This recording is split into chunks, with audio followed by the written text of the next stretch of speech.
عالمی طاقت کے توازن میں ایک زلزلہ سا آ گیا ہے، ایک ایسی تبدیلی جو دنیا کی تاریخ کا رخ بدل سکتی ہے، اور اس سب کے مرکز میں ایک ایسا نام ہے جسے شاید بہت ہی کم لوگ جانتے ہیں۔ ذرا اس بات پر غور کریں، ایک ایسا شخص جس نے اپنی پوری زندگی آپ سمجھیں پردوں کے پیچھے گزاری ہو، وہ اب ایران جیسے اہم ملک کا مکمل کنٹرول سنبھال چکا ہے۔ ایک ایسا لیڈر جس کی کوئی عوامی تقریر تو دور کی بات ہے، شاید لوگوں نے اس کی آواز تک نہ سنی ہو، اور آج وہ دنیا کی سب سے طاقتور پوزیشنز میں سے ایک پر بیٹھا ہے۔ تو چلیے آج کی اس گفتگو میں ہم اسی سوال کا جواب ڈھونڈنے کی کوشش کرتے ہیں۔ ہم مل کر جانیں گے کہ کون ہے یہ پراسرار شخصیت جس کے ہاتھ میں اب ایک پورے خطے کی تقدیر آ گئی ہے۔ اچھا، اس پورے معاملے کو سمجھنے کے لیے یہ جاننا بہت ضروری ہے کہ ایران کے سپریم لیڈر کا عہدہ کتنا طاقتور ہے۔ یہ کوئی رسمی عہدہ نہیں ہے، مطلب کوئی سیریمونیل ہیڈ نہیں ہے۔ یہ وہ شخص ہے جس کے پاس ملک کے ہر بڑے فیصلے پر حتمی اختیار ہوتا ہے، صدر اور پارلیمنٹ سے بھی بالا تر۔ تو اب چلتے ہیں ان کے ماضی کی طرف، اور یہی وہ چیز ہے جو انہیں اپنے والد اور ان سے پہلے کے لیڈر سے بالکل الگ کرتی ہے۔ یہ کہانی کسی عالم دین یا کسی سیاستدان کی نہیں ہے، نہیں، یہ کہانی ہے ایک جنگجو کی۔ اور یہاں آپ دیکھیں گے کہ باپ اور بیٹے میں زمین آسمان کا فرق ہے۔ ایک طرف ان کے والد علی خامنہ ای جو ایک عالم تھے، ایک نرم شخصیت کے طور پر جانے جاتے تھے، دوسری طرف بیٹا جس کی پوری شخصیت ہی ایک سپاہی کے طور پر بنی ہے۔ ذرا سوچئے، وہ اس وقت کے صدر کا بیٹا تھا، مطلب اس کے پاس بے پناہ مہارت تھیں، لیکن اس سب کے باوجود صرف 17 سال کی عمر میں وہ ایران عراق کی خوفناک جنگ کے اگلے مورچوں پر لڑنے چلا گیا، اور کسی افسر کے طور پر نہیں بلکہ اطلاعات کے مطابق ایک عام سپاہی کی حیثیت سے۔ تو ان کی پوری زندگی ایک پرچھائی کی طرح رہی ہے۔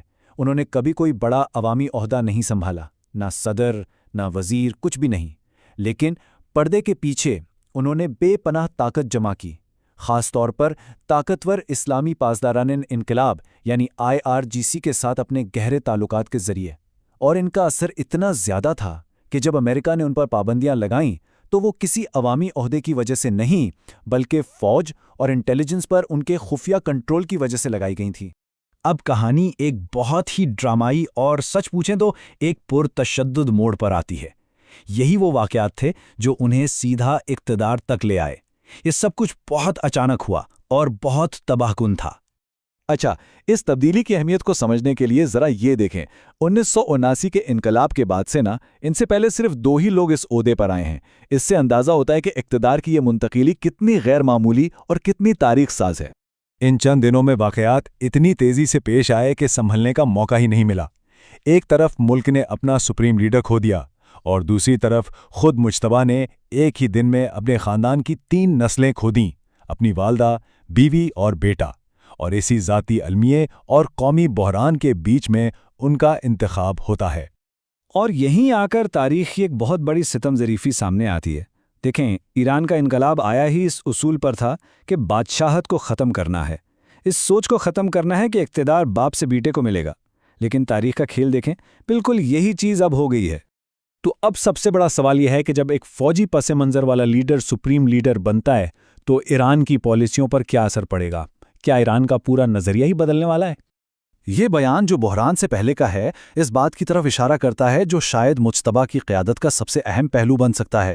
اس سے صاف ظاہر ہوتا ہے کہ ایران کا نظام اس حملے سے پہلے ہی کس شدید دباؤ میں تھا۔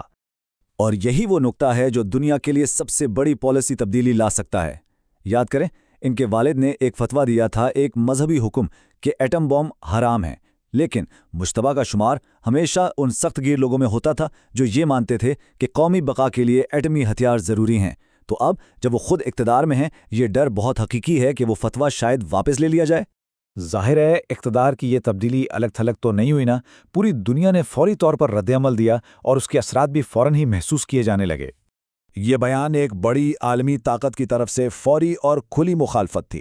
امریکہ نے صاف صاف کہہ دیا کہ وہ اس قیادت کو تسلیم نہیں کریں گے، جس سے ظاہر ہے کہ کشیدگی اور بھی بڑھ گئی۔